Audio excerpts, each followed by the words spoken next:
Definitely a long-awaited sequel to the global bestseller Natural Capitalism, which I think has been an inspiration to many of us. I know Vancouverites see the importance and the potential of focusing on the green economy and connecting the dots between environment and commerce. So the basic argument of the book is, who cares? Climate change doesn't matter. We're going to show you how to make money.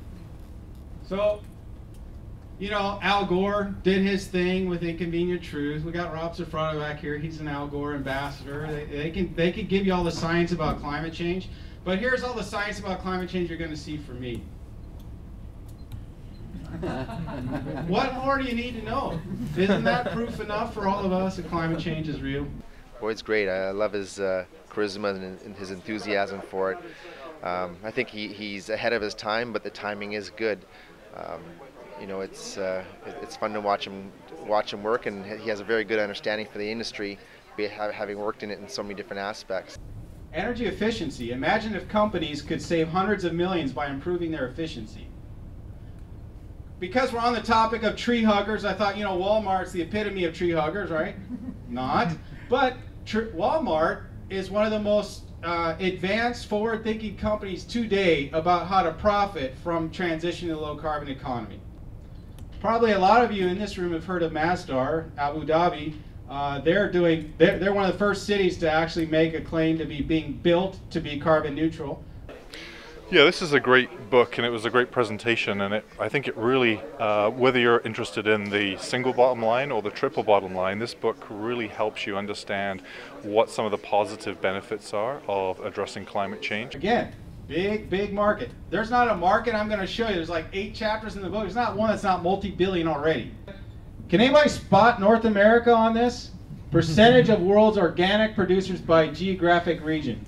We got Africa, which we don't think about, but of course their food supply didn't develop with chemicals, fertilizers, pesticides, long transit, localized food production for obvious reasons. Coal mine methane, we're doing a couple projects in Colombia on that. Coal mine methane, you probably know underground coal mines have a lot of methane, they explode, they kill lots of people.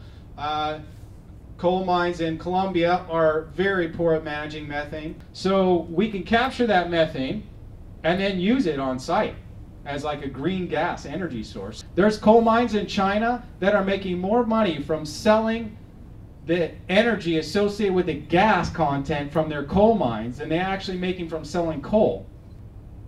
Anybody recognize some of these?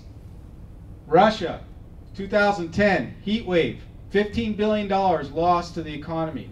And you're seeing a whole lot of money, a lot of cost to the global economy if we can't start mitigating, and while we're at it, we got to start adapting.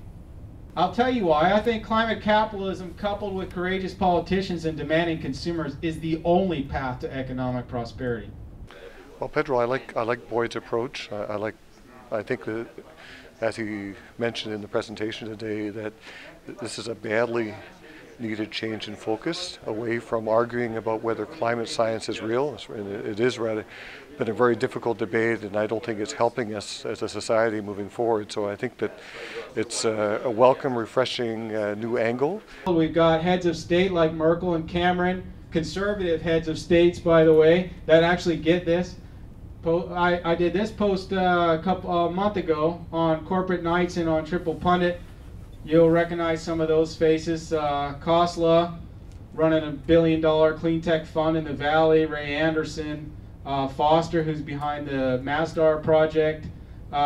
World's first solar billionaire, Van Jones, he's promoting the green economy. Richard Branson, Shai Agassi, we already talked about him. It's not specific to what I do, so I think it's a good read for anyone who's just interested in seeing case after case of how this pays off.